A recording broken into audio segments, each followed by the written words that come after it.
என் அன்பு குழந்தையே, உனக்கான நல்ல விஷயங்களை செய்து கொடுப்பதற்காகவே உன் தாயானவள் இன்று உனக்காக வந்திருக்கின்றேன்.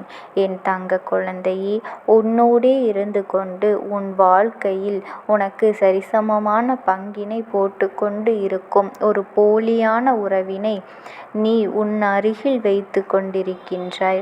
அவரின் உண்மை முகத்தை காட்டுவதற்காகவே இன்று உன் தாயானவள் உனக்காக வந்திருக்கின்றேன். இந்த பதிவினை நீ முழுமையாக கேட்க வேண்டும். தேடி வந்திருக்கின்றேன் என் தங்க குழந்தையே. இந்த தாயானவள் எப்பொழுதும் நம்மை கண் திறந்து பார்ப்பாள், நமக்கு எப்பொழுது நல்ல வாக்கினை தருவாள் என்று என்னையே எதிர்நோக்கி நீ காத்து கொண்டிருக்கின்றாய் அல்லவா?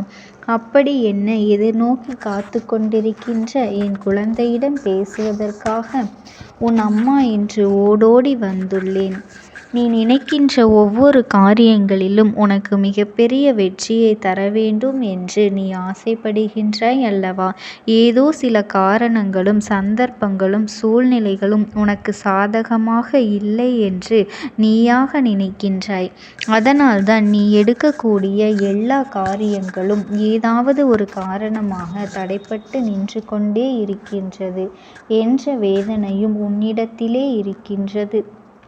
இப்படி எதிர்மறையான எண்ணங்கள் எல்லாம் உன் வாழ்க்கையில் நடந்து கொண்டே இருப்பதனால் நீ குழப்பத்திலும் இருக்கின்றாய் அல்லவா?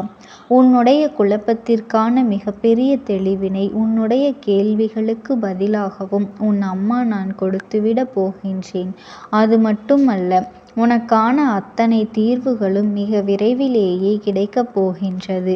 அதற்கான செயல்களை எல்லாம் உன் அம்மா நான் செய்துவிட்டேன் என்பதனை நீ மறந்து விடாதே. நீ மனம் வருந்தி நிற்கும் பொழுது அதனை பார்த்து கொண்டு நான் இருந்து விடுவேனா? நீ உன் மனதில் வேதனை கொண்டு என்னிடத்தில் கேட்கின்ற ஒவ்வொரு கேள்விகளுக்குமே நான் நிச்சயமாக உன் வாழ்க்கையில் நல்ல செயல்களை செய்வதன் மூலமாகத்தான் நல்லதொரு பதிவினை கொடுக்க போகின்றேன்.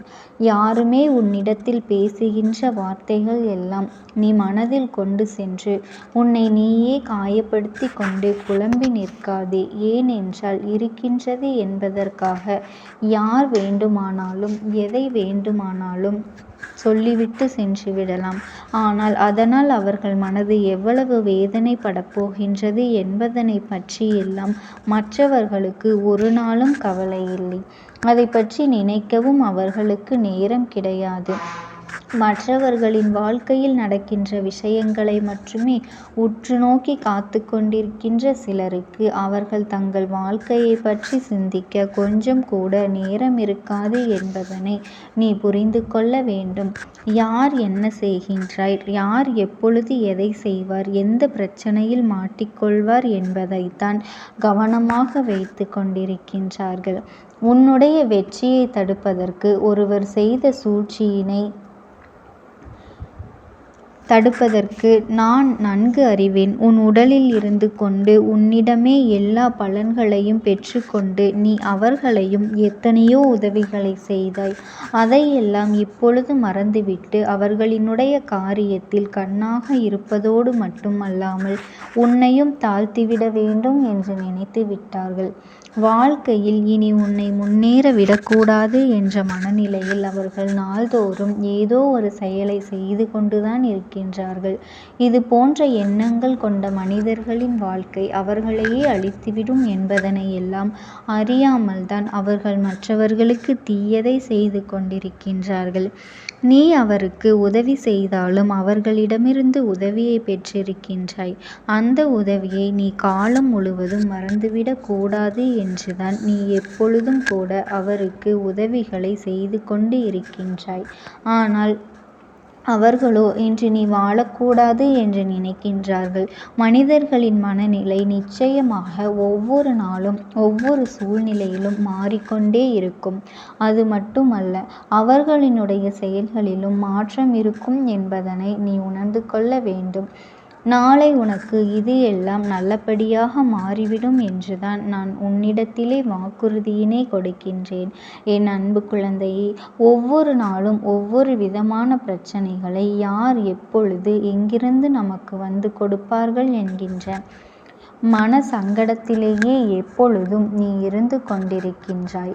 யாரேனும் நாம் செய்யாத தவறுக்காக நம்மீது பழி சொல்லி விடுவார்களோ என்ற பயமும் இப்பொழுது உனக்குள் அதிகரித்து விட்டது என்றால் நீ தினம் தினம் சந்திக்கின்ற பிரச்சனைகள் அத்தனை பெரியதாக இருந்து கொண்டிருக்கின்றது அல்லவா? உன் வாழ்க்கையில் வந்துவிட்ட பிறகு நீ அதற்கான பதில் உனக்கு நிச்சயமாக கிடைக்கப் போகின்றது. அது என்ன தெரியுமா? இன்று இவர்கள் உனக்கு இது போன்ற தீய செயல்களை செய்திருக்கின்றார்கள் அல்லவா? அவர்கள் பின்னால் இருந்து கொண்டு இது போன்ற செயல்களை அவர்கள் செய்ய ஒருவருக்கு துணை நின்று கொண்டிருக்கின்றார். அதையெல்லாம் அறியாமல்தான் இவர்கள் உன்னை தாழ்த்தி விடலாம், உன்னை அடிமையாக்கி விடலாம், மீண்டும் எழுந்து விடாதபடிக்கு செய்துவிடலாம் என்று திட்டங்களை தீட்டிக் கொண்டு இருக்கின்றார்கள். யாருக்கும் கிடைக்காத ஒரு பாக்கியம் உனக்கு கிடைத்திருக்கின்றது என்பதனை அவர்கள் இதுவரை உணரவில்லை. உன் வாழ்க்கையில் இந்த நான் இருக்கின்றேன், உன் வாழ்க்கையில் இதை கவனித்து கொண்டிருக்கின்றேன் என்பதனை பற்றியெல்லாம் அவர்கள் இன்னும் தெரியாமல் இருக்கின்றார்கள். என்னுடைய குழந்தைகளுக்கு ஏதேனும் ஒரு தீங்கினை செய்தால் அதற்கு என்ன தண்டனை கிடைக்கும் என்பதனை எல்லாம் அறியாமல்தான் அவர்கள் இன்னமும் உனக்கு ஏதாவது ஒரு வகையில் இடைஞ்சல்களை ஏற்படுத்தி கொண்டே இருக்கின்றார்கள். இப்பொழுது சில காலமாக அவர்களுக்கு அது எல்லாம் தட்டுப்பட ஆரம்பித்து விட்டது. ஏனென்றால் அவர்கள் வாழ்க்கையில் அடிக்கு மேல் அடி, பிரச்சனைக்கு மேல் பிரச்சனை, எதை தொட்டாலும் தோல்வி என்று சில நாட்களாகவே பல பிரச்சனைகள் ஏற்பட்டு கொண்டிருக்கின்றது. இதற்கு காரணம் என்னவாக இருக்கும் என்று அவர்கள் சிந்தித்து பார்த்த பொழுதுதான் அவர்கள் உணர்ந்து கொண்டார்கள். இந்த தாயானவள் நமக்கு இருப்பதுதான் இத்தனைக்கும் காரணம். உன்னை சீண்டியவர்களின் வாழ்க்கையில் அவ்வளவு எளிதாக நல்ல விஷயங்கள் எல்லாம் நடந்தேறி விடாது. நான் யாரையும் அவ்வளவு எளிதாக தண்டித்து விடமாட்டேன். ஆனால் அவர்களுக்கு முன்பு போல இருந்த நிம்மதி இருக்காத அவர்கள் திருந்துவதற்கும் நான் வாய்ப்புகள் கொடுத்தேன். அந்த வாய்ப்பினை எல்லாம் அவர்கள் சரியாக பயன்படுத்தி கொள்ளாமலும் மேலும் மேலும் தவறுகள் செய்தாலே அவர்களின் தண்டனைக்கு ஆளாகி இருக்கின்றார்கள். அது மட்டுமல்ல, நான் தான் நல்லவன் என்று மற்றவர்கள் முன்னிலையில் காட்ட வேண்டும், நான் தான் உயர்ந்தவன் என்று காட்டிக் கொள்வதற்காக சில தேவையில்லாம விஷயங்களை எல்லாம் செய்து கொண்டுதான் இருக்கின்றார்கள். ஆனால் நீ ஒன்றை மட்டும் தெரிந்து கொள்ள வேண்டும். உண்மை, இந்த அம்மாவின் மீது யார் அன்பாக இருக்கின்றார்கள், யாருக்கு உண்மையான பக்தியும் பயமும் இருக்கின்றது என்பதனை எல்லாம் நான் அறியாமல் இல்லை. நேர்மையோடும் உண்மையான பக்தியோடும் என்னை நம்பிக்கையோடு யார் வணங்குகின்றார்களோ அவர்களுக்கு மட்டுமே என்னுடைய செவிசாய்ப்பேன் என்பதும், அவர்களுக்கு மட்டுமே நான் எல்லா கஷ்டங்களுக்கும் பதில் கொடுப்பேன் என்பதெல்லாம் நிதர்சனமான உண்மைகள். அதனால் என் குழந்தையை எப்பொழுதும் என்னுடைய கட்டுப்பாட்டிற்குள் தான் அவர்கள் இருப்பார்கள். அவர்கள் இருக்கும் வரை அவர்களுக்கு நல்லது மட்டும்தான் நடக்கும். உனக்கு தீயதை செய்தவர்கள் எல்லாம் என்னிடத்தில் எவ்வளவு மன்றாடி பார்த்தார்கள். அது மட்டுமல்ல, என்னையே கட்டுப்படுத்தி விடலாம் என்று யோசித்தார்கள். ஆனால் நான் எதற்குமே செவிசாய்க்கவில்லை. அதனால் என் தங்க குழந்தையே, நீ எதை நினைத்தும் கவலைப்படாதே.